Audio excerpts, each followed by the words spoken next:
everybody. Welcome back to Who, What, Where, a true crime podcast. This week, we are talking about the Hillside Strangler case. Um, I don't know if you guys are familiar with this one, but it basically was like a bunch of strangling murders. Um, and it turned out to be like two different people, which is kind of interesting. Also, there'll be like a little tidbit at the end where it was like he got weirdly close to home. So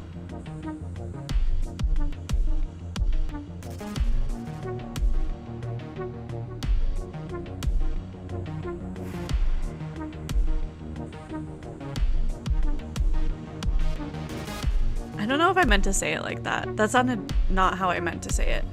No, it's fine. Cool.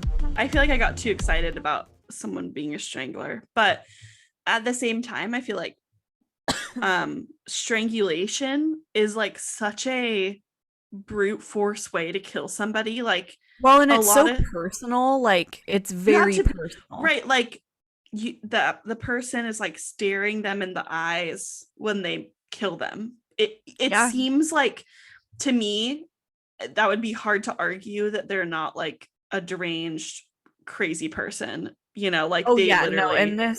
this is like these people were pure evil. So, like, yeah, there's no question if they were evil or not. So basically I'm going to introduce you to the two people that ended up being the Hillside Strangler.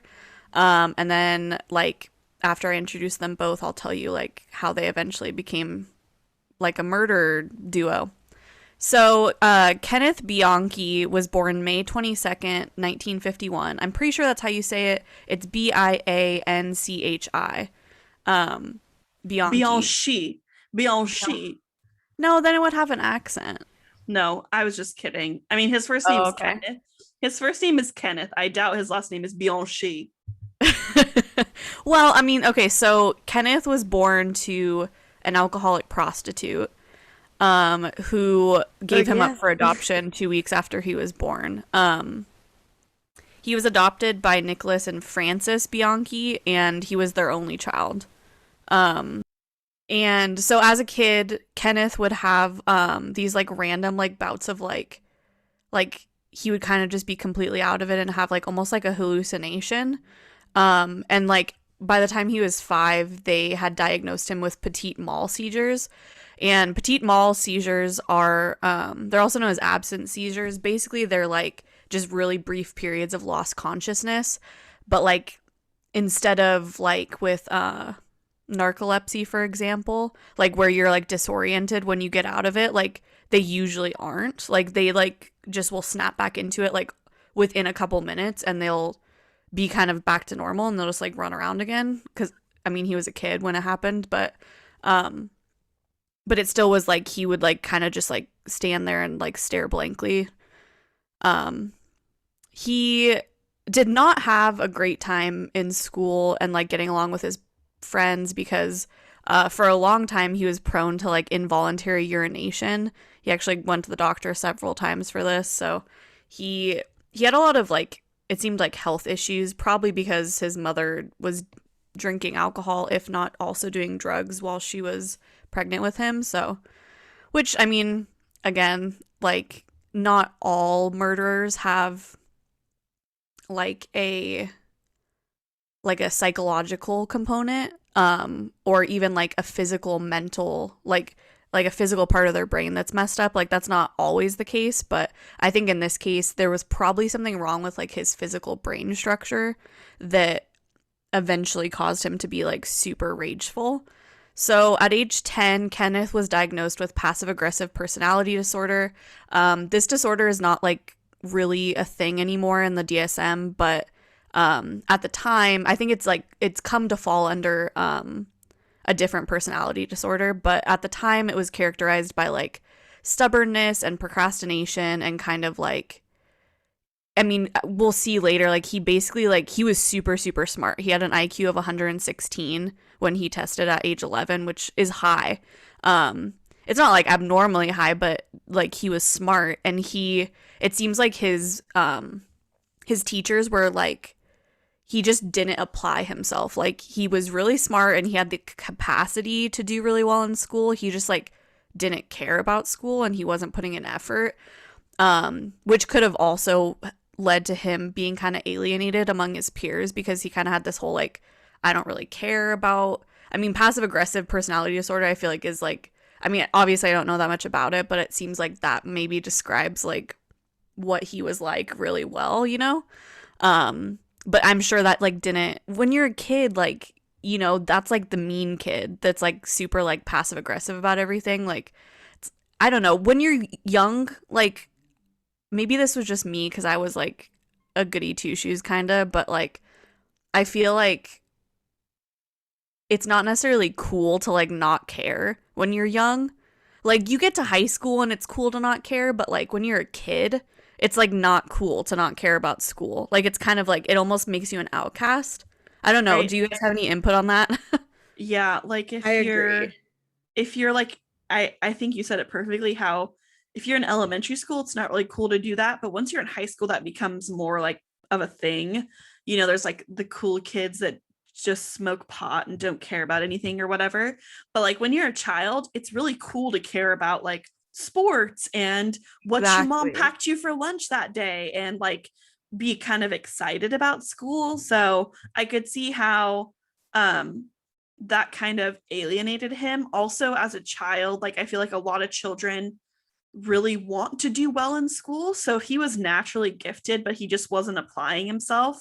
That seems like it could have been, you know, like something possibly like psychologically wrong with him deeper than, you know, him just being a loner or whatever. Like it seems weird that if he was, I mean, it's almost like naturally as a child, you don't want to be bad at school. Like you want to do as well Yeah, as you can. exactly. And it was like he was purposefully not doing well. Because like So I mean, in seems our weird. society, like we equate success with doing well in school and work and stuff. And so kids like naturally want to do good because that gets them praise, you know.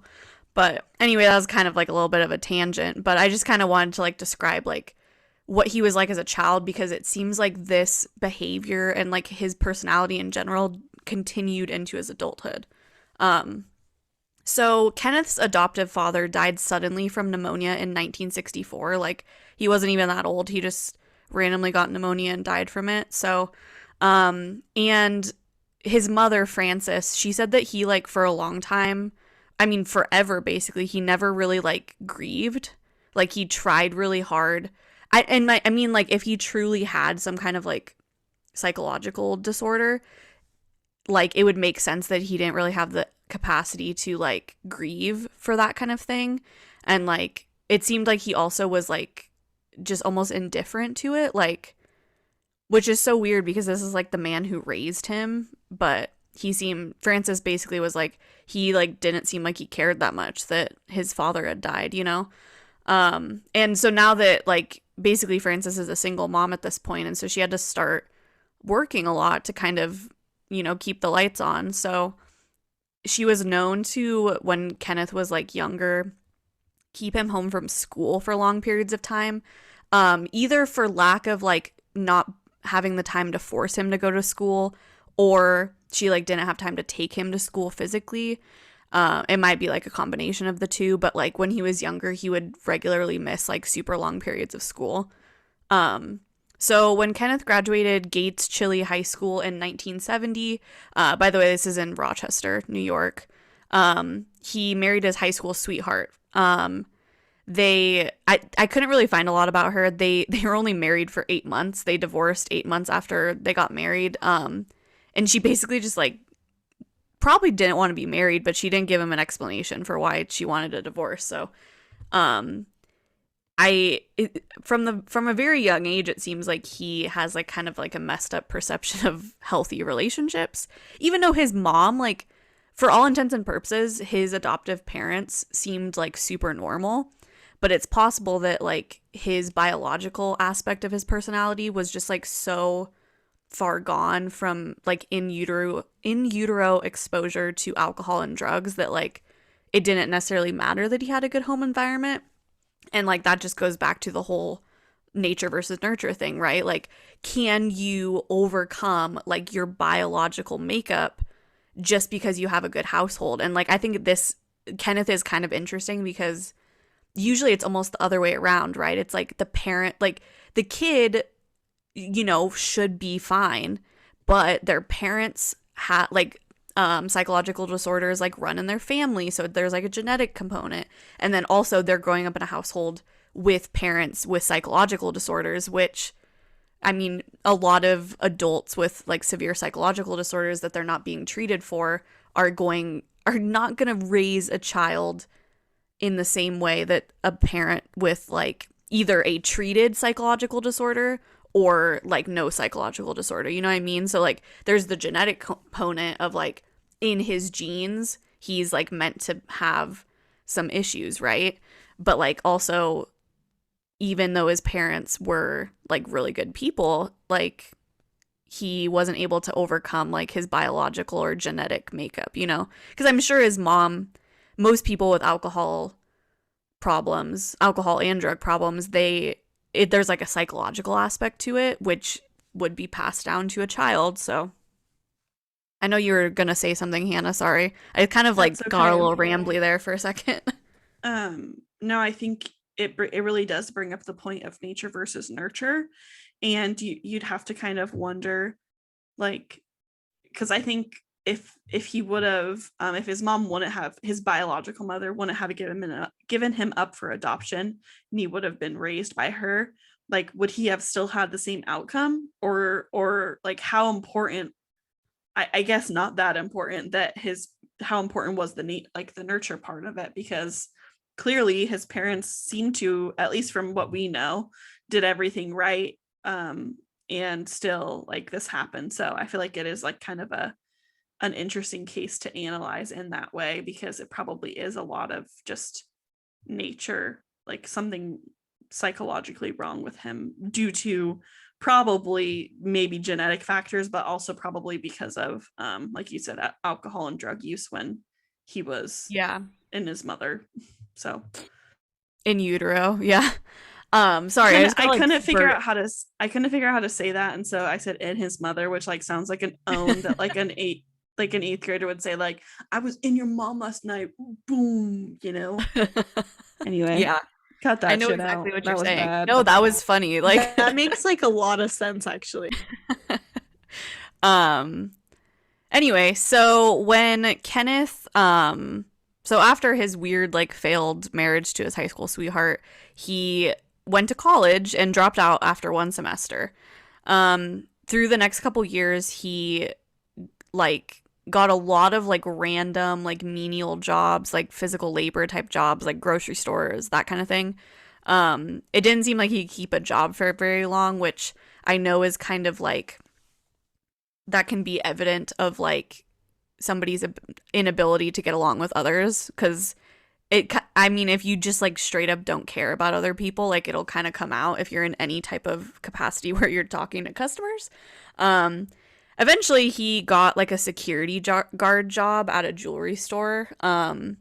He at this job where he was supposed to prevent people from stealing jewelry, he stole jewelry to give to people, to give to women to impress them and try to get them to sleep with him. So he kind of had the right idea, but like not at all, because he straight up like didn't respect women, um, for one reason or another.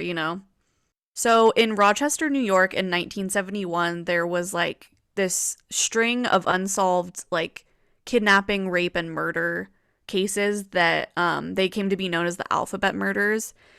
They were the murders of Carmen Colon, Wanda Walkowitz, and Michelle Manza. And I don't know if you like caught that, but all their names start like their first name starts with a letter and the last name starts with the same letter. So they nicknamed them the alphabet murders. Bianchi was never like charged for these, but I think he remains today the main suspect for them. I don't think they would have been able to pin them on him necessarily, and it's one of those cases where like it's like he probably did it, but we got him for this other thing that we can prove, so we're not gonna pursue it. But these were in 1971 when he was pretty young. He would have been in 71 just over 20, I believe. Anyway, so the second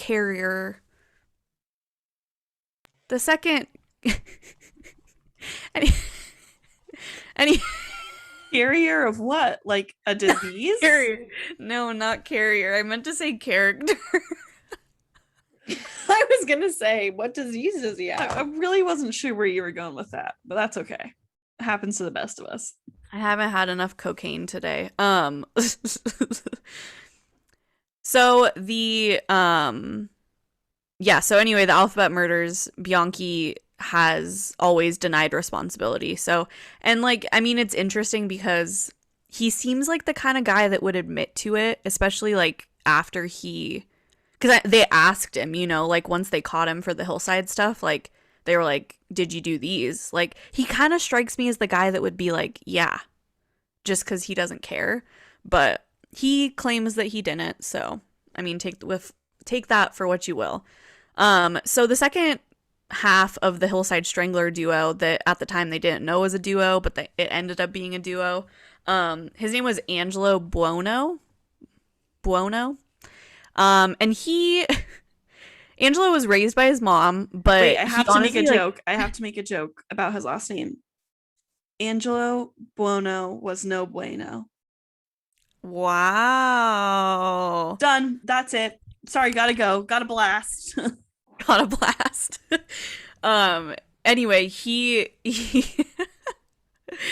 he was raised by his mom, but man, Angelo really hated women. Like, he did. He was married like several times, but he was always like super abusive. He beat like every woman he ever was in a relationship with. He very much was like the kind of person, like, like the term incel, like he kind of felt like he was owed, like women owed him stuff. And so like he was pretty violent and like kind of saw them as objects, more or less. So in 1977, Bianchi moved to Los Angeles from New York, and he began hanging out with his older cousin, who, you guessed it, was Angelo. Angelo was Frances's like nephew, I believe, on her sister's side. Like, I believe Frances's sister was Angelo's mom. But Angelo was like, he was super flashy and outgoing, and this, for whatever reason, got him a lot of women, like he kind of like threw his money around, and he was really like a suave guy, and like he liked to spend money on women. And he owned like this upholstery shop where like I think he interacted with a lot of female people, like customers. And Bianchi kind of like saw like that Angelo got a lot of women, and like his whole like cool guy act worked. And Angelo, who like was young and like impressionable, but also he didn't see himself in like that same light. He like started hanging out with Angelo because he was like, he's getting all the girls, like this is where I want to be. And pretty soon Bianchi and Angelo, they had, well, I'll call them Kenneth and Angelo. Pretty soon Kenneth and Angelo like had this kind of like, let's call it a business venture, where they were like, we should try. I'm gonna say that's a little bit of a stretch, Caitlin. It might be a little bit of a stretch. But he was like, we're gonna take in like young teenage runaways and force them to sell themselves. We're gonna kind of like take them in because they have nowhere else to go, and we're gonna force them to be prostitutes. So they essentially became pimps together. Yeah, it's like they became pimps. Interesting. Yeah, In they the became worst way. in the worst way. Yeah. So the first like two girls that they took in were Sabra Hannon and Becky Spears. I can't remember exactly how old these two were, but they were like in their like late teens. So while they were like being held at Angelo's house, they were like, Angelo and Kenneth were not super nice to him, right? So like anytime they kind of tried to like be like, oh, we don't really want to be prostitutes, they Kenneth and Angelo would beat them. They raped them like all the time. not to mention they were being raped because they didn't really want to be prostitutes. And then finally, like after a couple months, Sabra had like this friend who I believe happened to be a lawyer. His name was David Wood. He helped them escape. So their story ended okay, you know? So Sabra actually, maybe it's Sabra. So yeah, Sabra, she later testified in the Hillside Strangler murder trial. Um, and yeah, there's like photos of her basically saying, yeah, these guys really enjoyed just like beating the shit out of us and then forcing us to have sex with men for money. Which I mean, not that like they needed more people to say how scummy they were, but I'm sure it really sold the fact that Kenneth and Angelo were just shitty dudes, honestly. So the Hillside Strangler was rampant in LA from 1977 to early 1979. Angelo and Kenneth, basically their MO, I don't know if, I guess it technically is an MO. They would drive around in Buono's car with like fake police badges that they got, you know, probably from like a gag store, and they would pretend to be undercover cops to get women to like come into their car basically. And I mean, in my head I'm thinking, damn, like there's no way I would fall for that, right? Obviously they must have done a good job because it worked not once but like several times. And like I don't know, in my head I'm like, I don't think that would work on me, but Well, I feel you like know, current day it wouldn't, but back in the 70s, I think there was like more of a general trust for cops and like, oh, they're just out doing the right thing, you know? Also, think about Caitlin. Do you remember that one time you got pulled over and on the freeway, and he was like, "You should have." The cop told you should have taken an exit so that it was light outside because you, like. oh no. He was mad that I had taken so long to pull over because I was trying to stop at like an area where there was more people because it was nighttime. He was Mhm. saying like, "Come on, my car is like marked really well. You should have pulled over right away," which is worse. But this podcast is not about bad interactions with cops. So Damn it! I'm 'cause, sorry. That could be another podcast though, but I feel no, like he was that's the reason that it worked was because, you know, back in the 70s, oh, cops are just, you know, helping me yeah, out, I like mean, no like biggie. Like you wouldn't there really was like think they had malicious intent. well, and like I mean, I, I'm just saying they must have been really convincing, I guess. But um and then yeah, so that upholstery shop that Angelo owned, they'd basically take him back there and torture him before strangling them to death. Oh, So victim number one was Yolanda Washington, age 19, and she was murdered October 17th, 1977. She was found naked and cleaned the next day. Like they had like cleaned her body to make sure there wasn't any evidence. And then she had been raped and strangled to death while she was at the upholstery shop. There were like rope marks that were found indicating she had been tied up so that they could torture her. This murder in particular seemed like, I mean, so it was the first one, at least for Angelo, it was the first one. And that's interesting because like it seemed like it was a retaliatory murder. Um, Angelo and Kenneth had asked at one point for a list of customers in LA, like customers of prostitution, right? Like people that regularly were clients of prostitutes. They asked for this list from, her name was Deborah Noble. She was a prostitute as well, sex worker. And I mean, I guess it's up in the air what they were planning on using it for, but I mean, I feel like it's definitely because they were trying to find like clients for future young runaways that they wanted to take in and pimp out.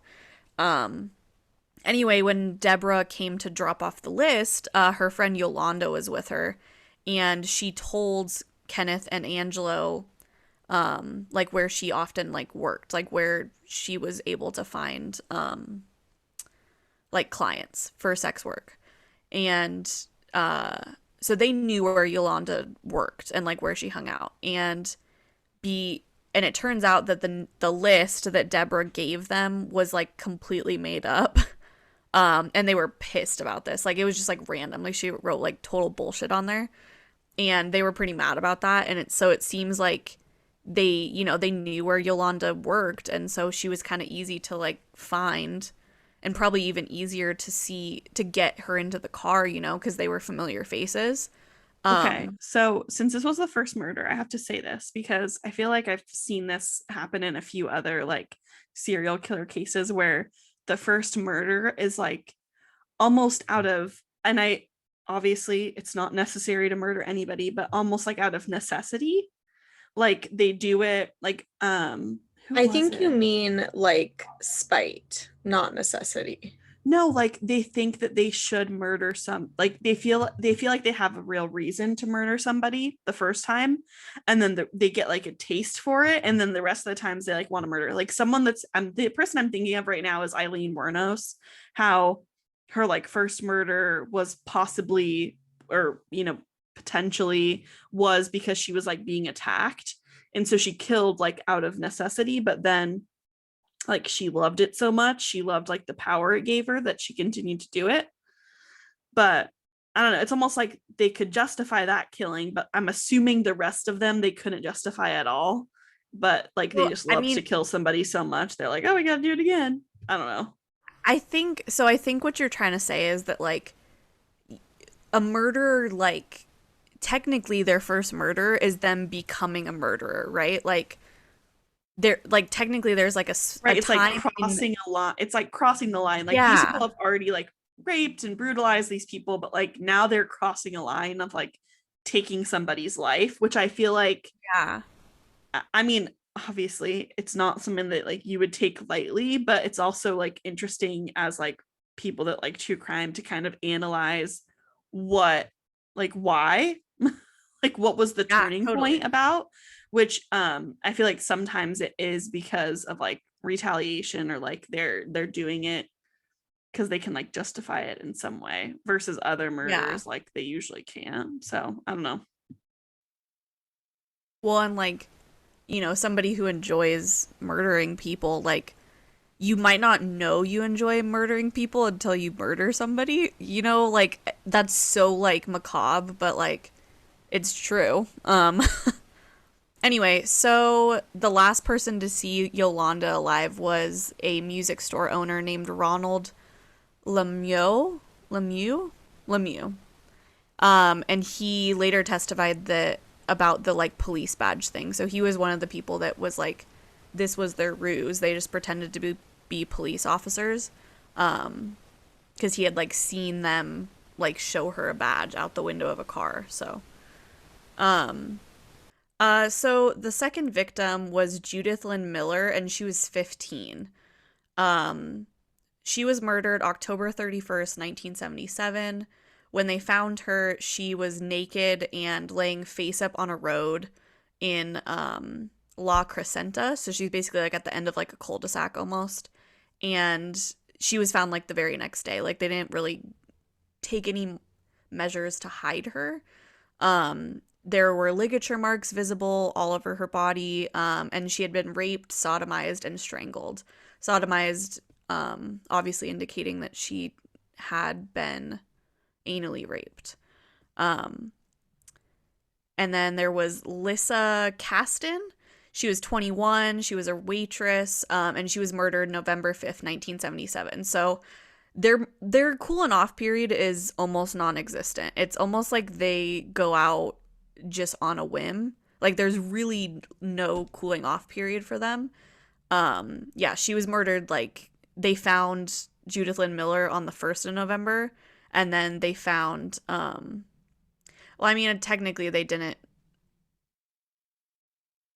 find the next victim until like the 20th, but still like that's like a really quick turnaround time.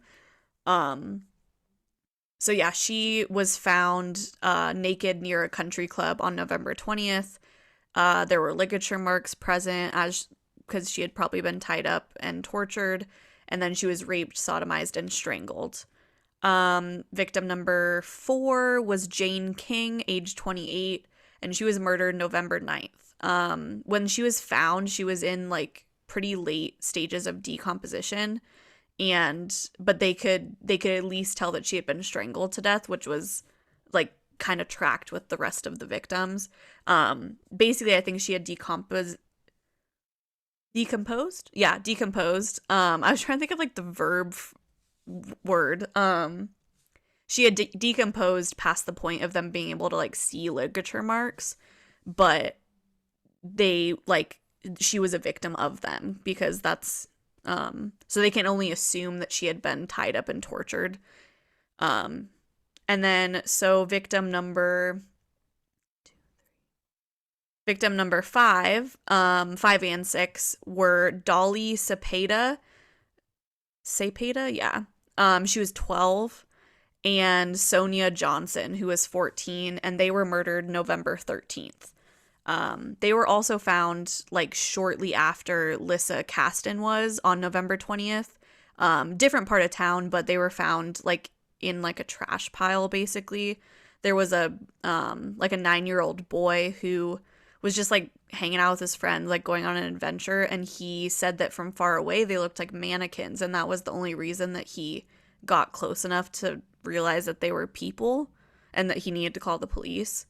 And there was I kind of like off track, but I feel so bad for that kid because like there was like flies swarming around him. They had started to decompose. They'd been there like a week, like out in the sun, you know, because it's LA. It's always sunny, you know. And the 2 young girls had been raped and strangled to death. Then there was Christina Weckler. She was 20, and she was murdered on November 20th. She was found naked on a hillside by hikers. She had ligature marks all over her body. Her breasts were bruised really badly, and there was blood oozing out of her rectum as well. She was found like later the same day that she was murdered, or later the same day that she was dumped. So she was like very freshly murdered. Freshly sounds like not the right word, but you get my gist. This murder in particular was interesting as well because Kenneth and Angelo clearly tried experimenting with ways to torture people and or kill them. They had injected her with Windex. There were like 2 puncture marks in her arm where they had attempted to do it. So yeah, it was like an experiment, I guess, to see if that would kill her or not. It doesn't seem like it did though, because I think she was strangled to death. So, then there was Lauren Wagner, age 18. She was murdered November 28th. She had ligature marks all over her body as well. And then she also had like electrical burn marks on her hands, from torture. Yeah, I mean, again, these guys they're just kind of like, they have like almost no motive except that they just like hate women. Like they just want to like brutalize and rape women, you know? And it seems like the torture, we can assume it kind of like slowly escalated, like throughout the time that they were kidnapping and strangling people. Like it seemed like, because I mean, not only did they get this far and not get caught, but they had the space to like hold them for several days to torture them. So, because he had like that upholstery shop where I guess nobody caught them. I mean, it also is interesting, like criminology wise too, because at the time they thought this was like one person doing all of this. So I think like it's just interesting to note that they weren't looking for 2 people. And so like the psychology of like a duo is totally different than like the psychology of a single murderer. Right. So Kimberly Martin, age 17, was murdered December 13th. She was found naked at the end of a road, and her body showed signs of torture and rape. And then Cindy Lee Hudspeth, she was the last successful murder by the Hillside Strangler duo. She was 20, and she was murdered February 16th, 1978. It's like almost like they took like a little like Christmas vacation. But she was found like the day after they murdered her, and she was in the trunk of her own car, and it looked like they had tried to like roll it off the edge of a cliff. Like it was right at the end of a cliff. Like they were gonna put her body in there and just like push the car off the cliff. It hadn't rolled off yet though.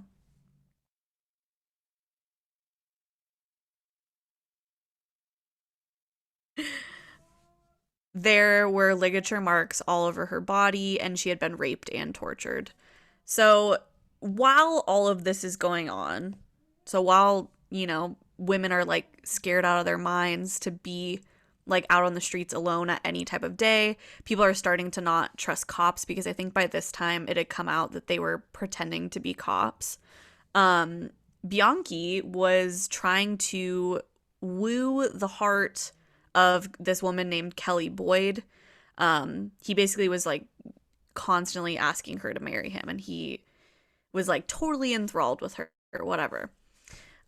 She constantly turned him down, was like, no, I don't want to marry you. I don't want to marry you. But she did get pregnant by him, and they had a son.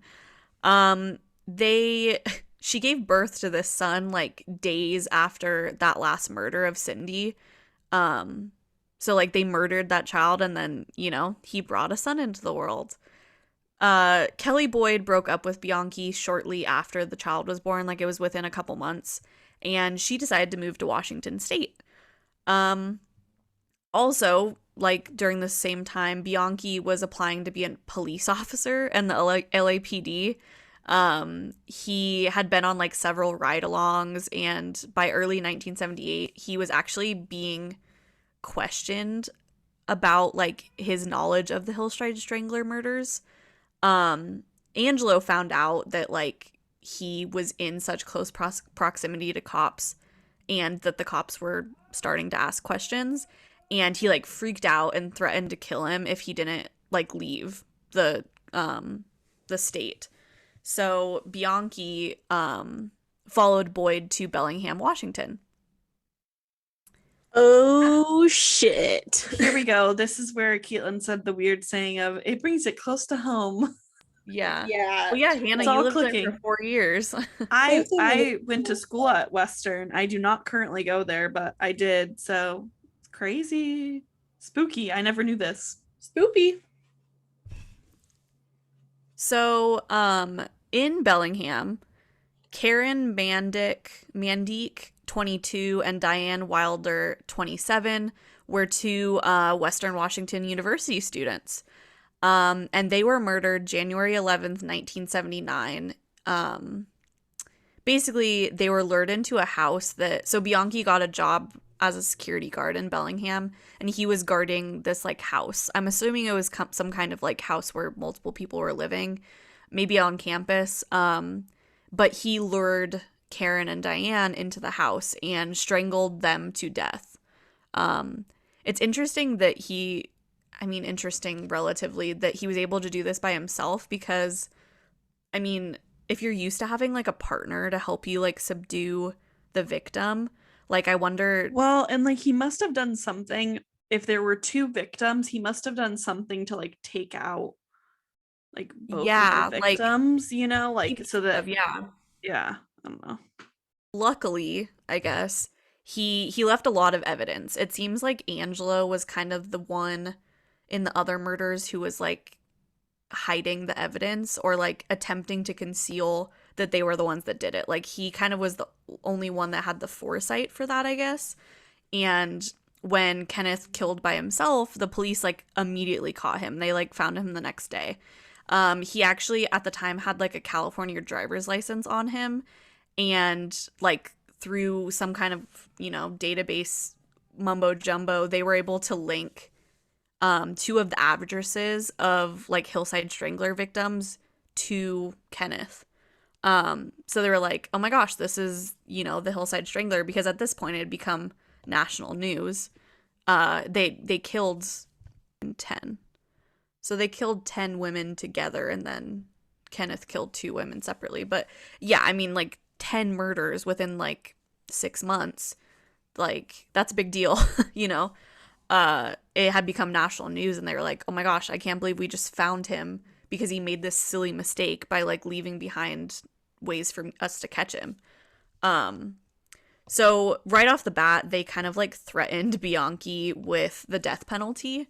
I mean, they had evidence of him murdering at least 2 women, and they were probably going to find out more shit, basically.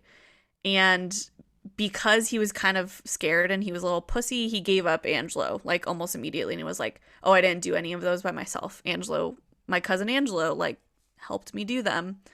Bianchi also for a little bit was like claiming to be a like schizophrenic, and that he had like this story that his alternate personality, Steve Walker, actually committed the murders, and he actually had no recollection.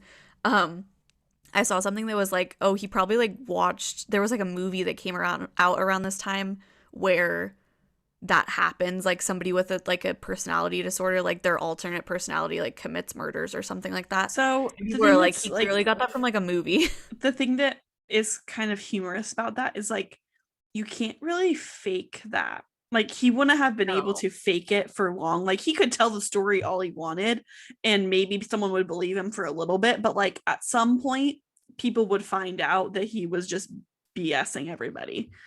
Oh, so yeah. Clearly not that smart, I guess. Well, stupid. And so it's funny that you say that because I mean, Kenneth like convinced a couple like psychiatrists that he actually had multiple personality disorder. But like the investigators, I guess the prosecution, they brought in like their own psychologist, and one of them was named Martin Orne. And I guess Orne, this is kind of how they caught him in his lie.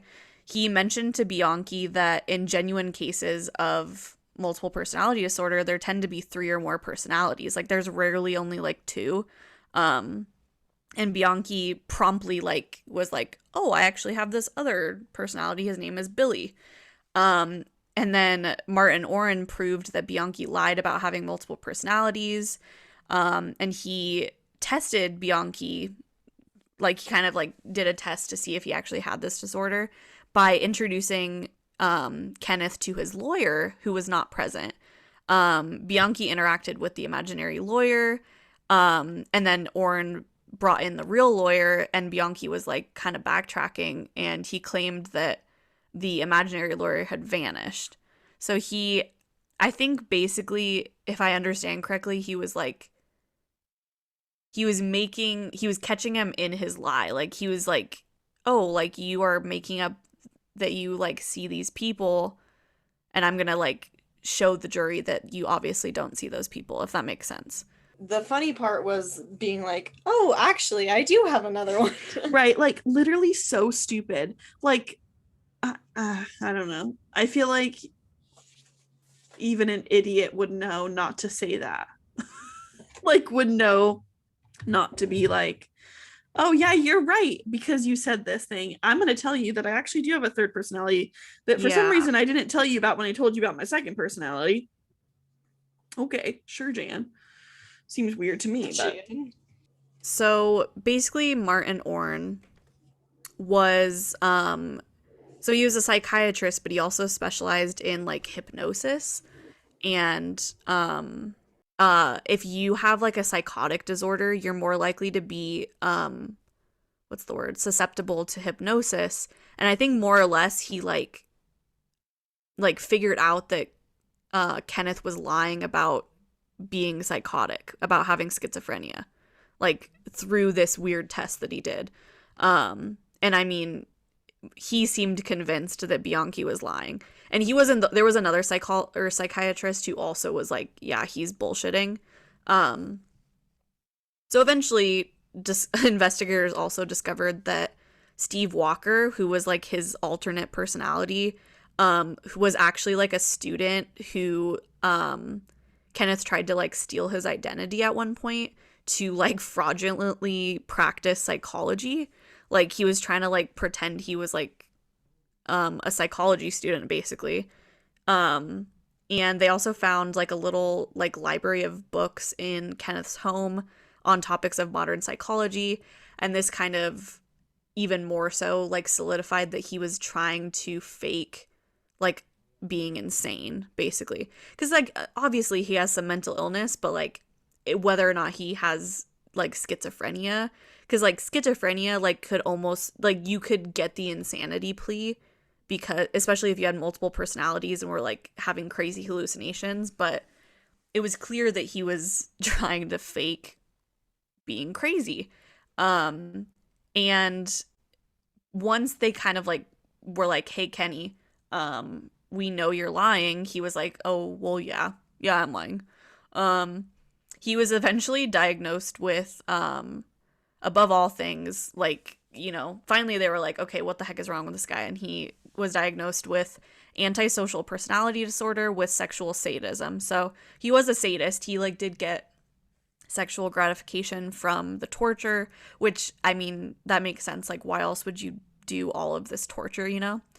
Um, Kenneth eventually pleaded guilty in order to avoid the death penalty, because he was being tried in Washington State.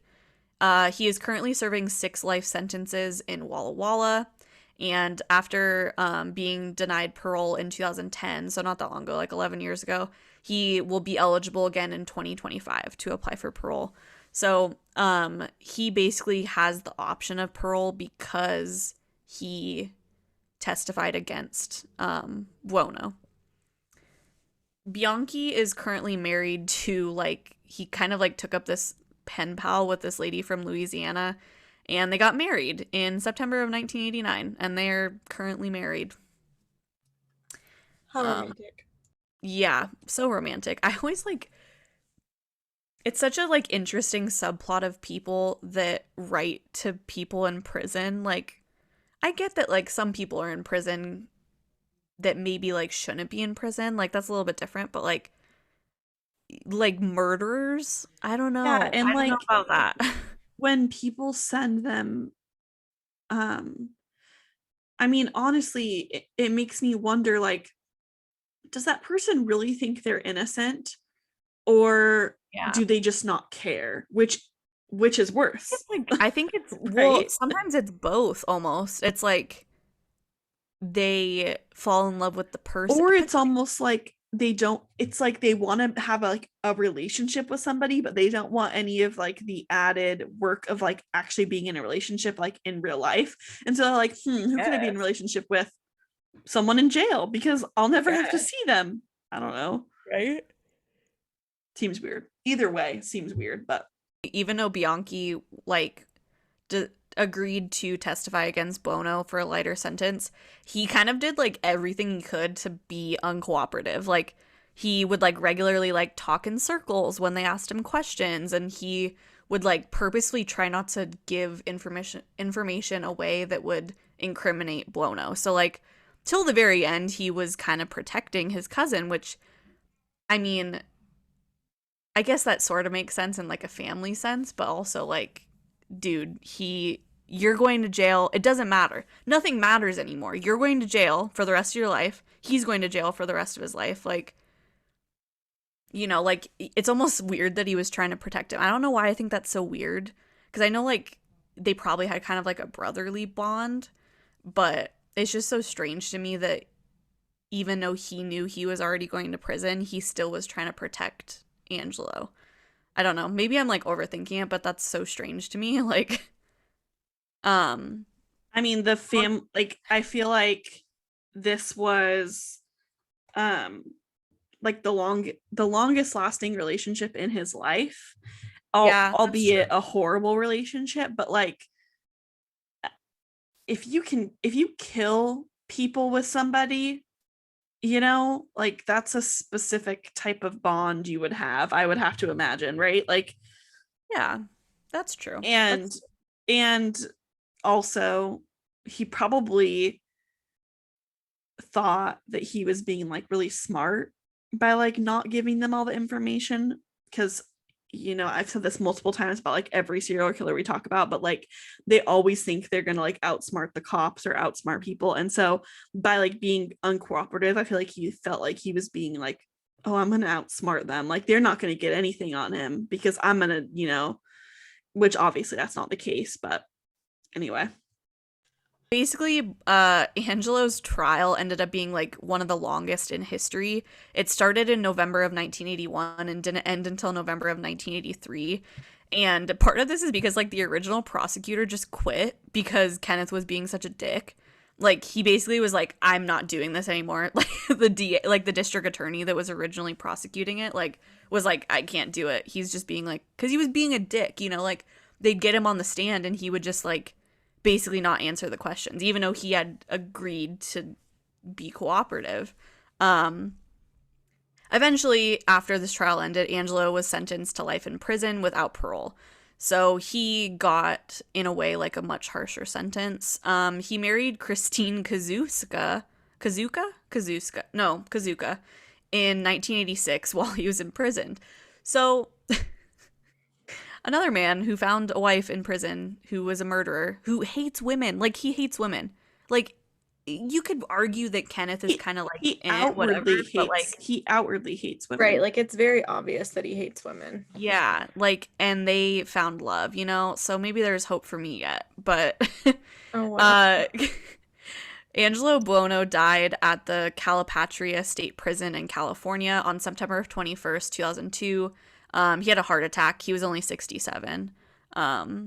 Ronald George, who was the judge in Angelo's trial, said like in his closing statement like that he wished he could have just sentenced both of them to death. Like I'll read you to like finish off this episode. I'm gonna read you like a quote that he said like in his closing statement from the trial. He said, quote, Angelo Buono and Kenneth Bianchi slowly squeezed out of their victims their last breath of air and their promise for a future life. And all for what? The momentary sadistic thrill of enjoying a brief, perverted sexual satisfaction and the venting of their hatred for women. If ever there was a case where the death penalty is appropriate, this is the case. But so with when the jury decides like if you get the death penalty or not, it has to be unanimous. And I'm pretty sure there was like only one person that, and it doesn't matter like if there's only one, like if it's not they unanimous, have to all agree. Yeah. They didn't agree. So, I mean, he kind of got his due diligence anyway, you know, because he had to be in prison. He wasn't in prison for that long, but and he died. But okay. first, I just want, as my closing thought, look up a picture. I'll post a picture on Instagram too, but Yeah. look up a picture while you're listening to this of Angelo Buono because he looks like a perv. Kenneth, not so much, but like sort of. So anyway, but like it just, when you said that last line of like enjoying a brief perverted sexual satisfaction, Angelo totally looks like a perv. Like perv, Yeah. like 70s mustache perv. Well, Totally. like that's the thing. It's like, okay, maybe that was like in style. I don't know. Well, Kenneth also had a mustache, but he was more traditionally like less creepy looking. He looked more like just a normal guy, like your neighbor. I feel like it happens a lot in like murder cases where there's two people doing the murdering. It always starts as like either one of them is already a murderer, or they like are in a situation together where they're like already doing shitty things together, like in this case, and then like something turns into murder, like they end up murdering somebody and then they're like, wow, like, and that's exactly what I was saying. That's exactly what I was saying. There's no fucking reason to like be brutal like to anybody. There's no reason for that, but I feel like it always has to do with like sexual gratification. And I think it's just so fucking disgusting that it comes down to like our very like basic like human ways that everything's about like sexual gratification, kind of like it's kind of awful that they're like, wow, like makes me really want to have sex when I think about this person like being tortured to death. Like that's fucked up. But I also think to find two people and like just like meet somebody else, I mean they're related, right? So but just to I like, mean, not biologically. right. So, but they knew each other before. Yeah, that's fair. But like, it's crazy to me that they just all of the sudden ended up Right. Like, what are being the like, hey, like, chances? let's start doing like this Right? like these shitty things together.